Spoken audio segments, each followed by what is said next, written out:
I used to think a great haircut was something that happened to other women. The ones with the good hair or the good stylist. I was wrong on both counts. What changed everything for me wasn't a miracle product or a magic stylist across town. It was finally understanding which cuts actually work with a face and a texture that's changed over the decades, and which ones are quietly working against you every single day. Today I'm walking you through 7 haircuts that don't just flatter women past 60. They make you look lifted, rich, and unmistakably elegant, without a single trip to a cosmetic counter.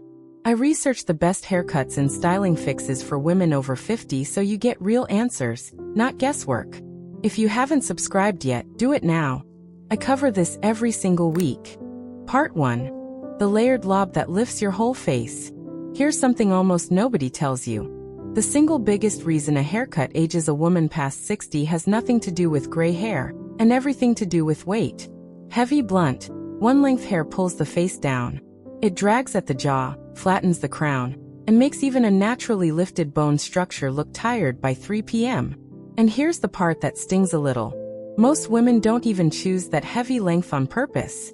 It just happens. Let's not cut too much appointment at a time, until years later the hair is longer, denser, and doing the opposite of what she wants. I want you to think about the last few photos someone's taken of you when you weren't posing. Did your face look a little heavier than you feel? Did your jawline seem to disappear a bit into your hair rather than stand apart from it? That's not your face changing overnight. That's often just the weight of your cut working against your bone structure. The fix is the layered lob, a length that hits somewhere between the chin and the collarbone, built with soft, face-framing layers that start high, near the cheekbone, rather than low near the shoulders. This one detail matters more than almost anything else in this list. Layers that begin high create instant lift. They pull the eye upward, toward the cheekbones and eyes, instead of downward toward the jaw. A stylist once told me the layered lob works like a subtle contour. You're not changing your face, you're just finally letting your haircut agree with it instead of arguing against it. Here's exactly how to ask for it. Tell your stylist you want a lob with face-framing layers starting at the cheekbone, not just some layers. That phrase alone changes what most stylists will do with the scissors. You want enough length variation around the face that the shortest pieces land near the chin, and the longest pieces blend into the rest of the cut by the collarbone. Too many layers all at once and it can look choppy. Too few and you lose the lifting effect entirely. The sweet spot is 3 to 4 soft length changes, blended, never harsh. The result shows up almost immediately, and it's not subtle. Women tell me their jawline suddenly looks defined again in photos. Their cheekbones catch light they haven't caught in years. It's the closest thing to a haircut acting like a lift, without anyone being able to point to exactly what changed. They'll just say you look rested, or lighter, or somehow younger, and they won't quite know why. There's a second detail almost no one mentions. How this length interacts with your neck. Past 60, the neck is often the area we're most self-conscious about, and long, heavy hair tends to sit directly on it, drawing attention there. The lob, cut just above the collarbone, actually creates distance, a gap of visible neck and jaw between the hair and the shoulders that reads as elegant rather than exposed. It's the same principle stylists use with necklines in clothing.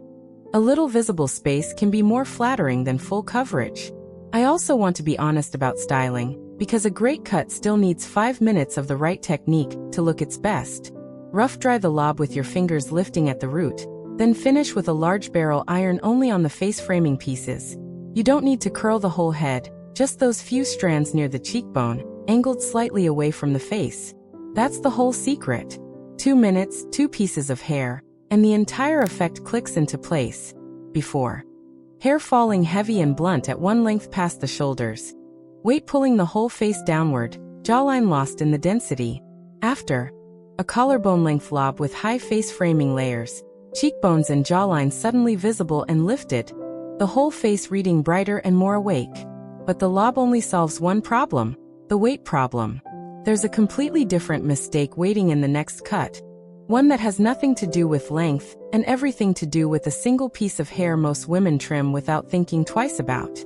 Part 2. The fringe that takes a decade off, and the pixie that does the same. Let's talk about the fringe, because I think it's the most misunderstood cut in this entire list. Most women over 60 either avoid fringe completely, convinced it'll look severe or high maintenance, or they get talked into a heavy, blunt, eyebrow skimming bang that does exactly what they feared. Both instincts are understandable. Both are wrong for the wrong reason. Here's the surprising part. A soft curtain-style fringe is one of the fastest ways to soften the forehead lines and hood the eyes get past 60, not by hiding them, but by breaking up the horizontal space above the eyes so nothing reads as one long, flat expanse of skin. Think about why younger faces often look more relaxed even at rest. There's more visual movement across the upper face. A curtain fringe recreates some of that movement. The key word is curtain, not blunt. A curtain fringe parts naturally down the center and sweeps outward past the temples, longer at the outer edges and shorter toward the center part. It never sits as one straight line across the forehead. Ask your stylist for fringe that's cut at an angle, longest at the temples, and have them point cut the ends rather than blunt cutting. Point cutting removes the hard line and lets each piece move independently, which is what gives it that effortless, almost accidental softness. The snapback result here is real. Women who make this switch often say people start commenting that they look rested, or ask if they've changed something with their skincare. They haven't. They've just broken up the forehead with movement, and it reads as softness rather than as a haircut at all. Now the second cut in this part is one I know sounds intimidating on paper, the modern pixie. I want to be clear about what I mean, because most women picture a severe, close-cropped cut from a decade they'd rather forget. That's not this. A modern pixie for women over 60 has texture and length on top, enough to style with fingers, enough to move, while staying short and tapered at the sides and back. Here's why it works so specifically for this age. As hair naturally thins with time, shorter cuts actually read as thicker and healthier than long hair at the same density. Long, thin hair reveals its own thinness through gravity. It hangs flat, showing scalp at the part. A textured pixie, by contrast, has nowhere to fall flat. Every piece is short enough to hold its own shape, which means the eye reads volume, not sparseness. The styling for a pixie like this takes less time than most women's current routine, which is part of why it feels like such a relief once they try it. Damp hair, a small amount of texturizing product worked through with fingers, and a quick pass of finger styling at the root for lift. No braço, no blodrier marathon. Just fingers, product, and a few minutes. There's a quiet confidence that comes with a great pixie, too. It's a cut you can't hide behind, which means it forces a kind of directness in how you carry yourself. Shoulders back, chin level, because there's no length to duck behind. Several women have told me it changed the way they stood in photos before they even notice why. Before, on the fringe, a flat, uninterrupted forehead with visible horizontal lines and nothing to soften them. After, a soft curtain fringe sweeping past the temples, breaking up the space and reading as effortless rest rather than fatigue. And on the pixie, before, long, thinning hair lying flat with visible scalp at the part. After, short, textured pixie with lift at the root, reading as full and healthy at a glance. Both of these cuts share the same secret. Even though they look nothing alike, they both use shorter, intentional pieces to do what length alone can't. But there's a third cut coming up that solves an entirely different problem. What happens when your hair has texture you've spent years fighting instead of using? Part 3. Working with your natural texture instead of against it. I want to start this part with an admission, because I think a lot of women over 60 are quietly carrying the same one. For years, if your hair had any wave, curl, or unpredictable texture, the goal was to smooth it into submission, straighten it, blow it out, iron it flat, day after day, until styled hair and straight hair became the same phrase in your head. Nobody ever told you there was another option. Here's the fact that surprised me when I first heard it from a colorist. Hair changes texture as we age, often becoming coarser, sometimes wavier, and almost always drier at the ends, which means the smoothing techniques that worked at 40 frequently stop cooperating by 60. The hair fights back, frizzing faster, falling flatter, looking more damaged from the same amount of heat that used to leave it glossy. Most women interpret this as their hair getting worse. It's not worse. It's just asking for a different approach. The cut that actually works with this shift is a shoulder-length shag, cut specifically for texture rather than smoothness. A shag is built entirely from layers, But unlike the lob's face-framing layers, these run all the way through the hair, top to bottom, creating separation and movement at every length. The layering is what allows natural wave or curl to actually show instead of getting weighed down into a frizzy, shapeless mass. Ask your stylist for a texturized shag cut dry. That last phrase matters enormously. Cutting dry, rather than cutting wet and hoping it falls the same way once it dries, lets the stylist see and shape exactly how your specific texture behaves. Wet cut hair is a guess. Dry cut hair, for textured or wavy hair specifically, is precision. The result, once women stop fighting their natural texture, tends to surprise them the most out of anything on this list.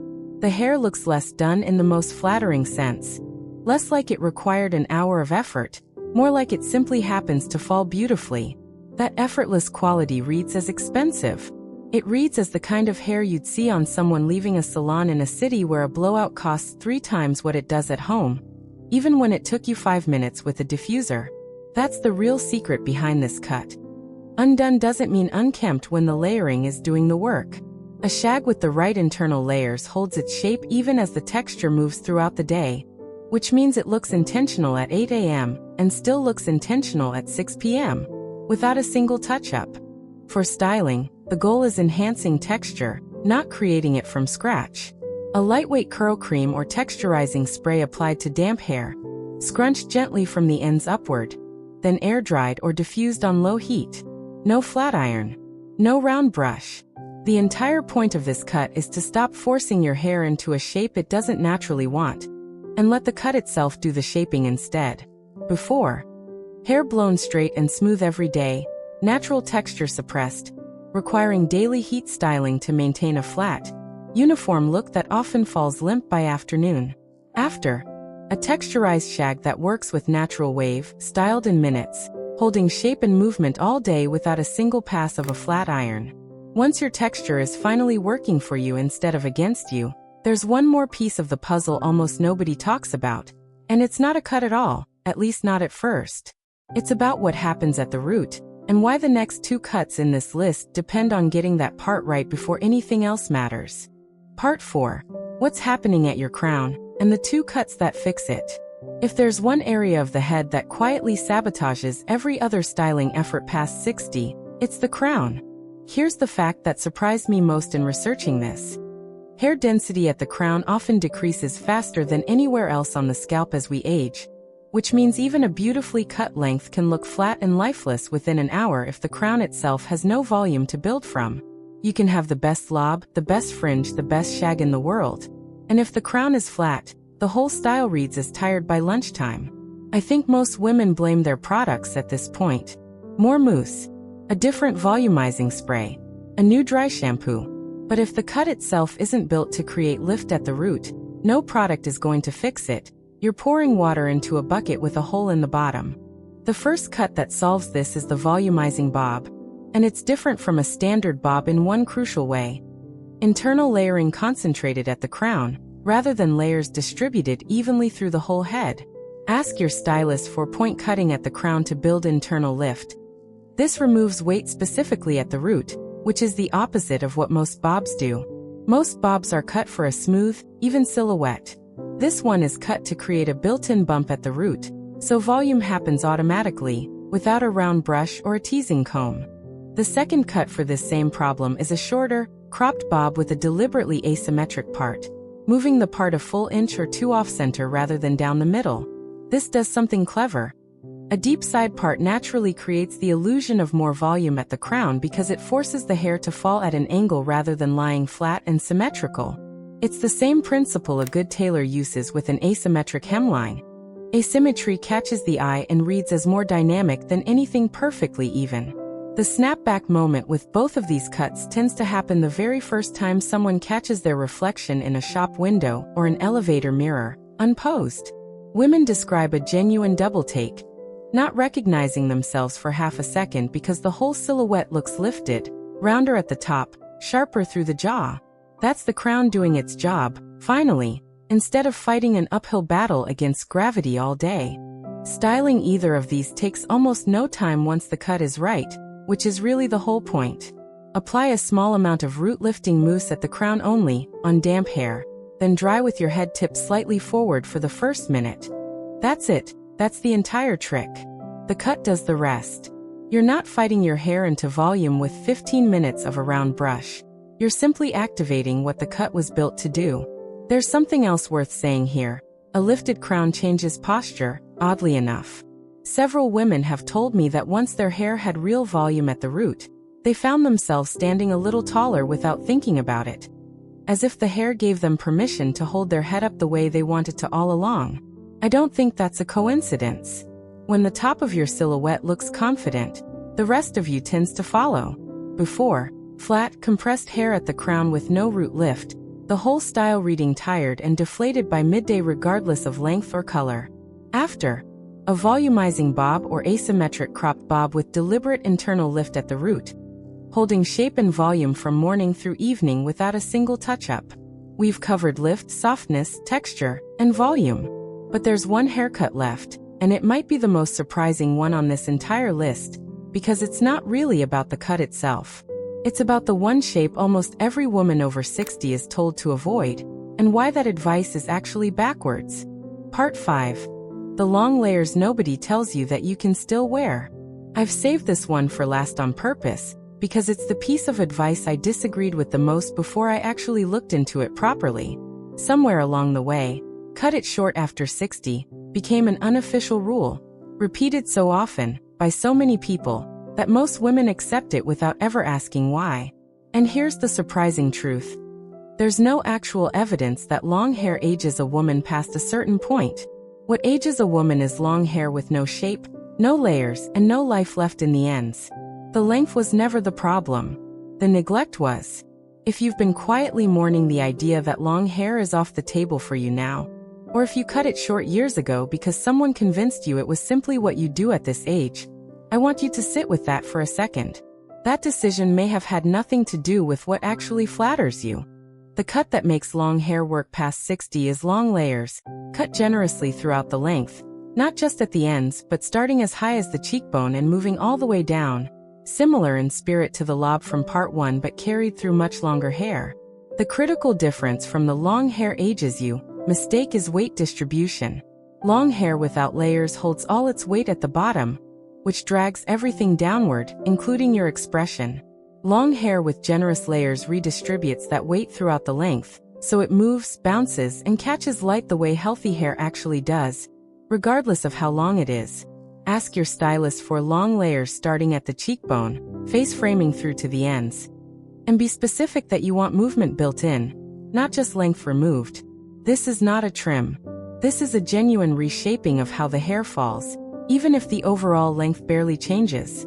There's a second part to this that matters just as much as the cut. The ends themselves. Long hair reveals damage more than any other length, because there's simply more time and more exposure for the ends to become dry, thin, or see-through. A regular trim schedule, every 8 to 10 weeks, even when you're growing it out, keeps those long layers looking deliberate rather than merely long. This is the detail that separates elegant long hair from hair that reads as neglected. Healthy, blunt enough ends at the very bottom of each layer, never wispy or see-through. The result, when this is done right, tends to surprise people who assumed long hair was simply off the table for them. Long, layered hair past 60 reads as rich in a way that's hard to put your finger on. There's an association most of us carry, whether we admit it or not, between long, healthy, well-maintained hair and a life that includes regular salon visits, good products, and time spent on self-care. It's not about vanity. It's about the visual shorthand for a woman who takes care of herself. And that shorthand is real. Styling long layers is simpler than most women expect, especially compared to the daily effort long hair used to require.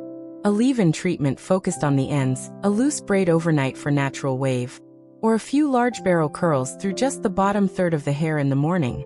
The layers do the heavy lifting. You're just adding a small amount of shape on top of a cut that's already built to move. Before, long hair with no internal layering, all the weight sitting at the bottom, ends looking thin and worn, the whole length reading as tired rather than elegant.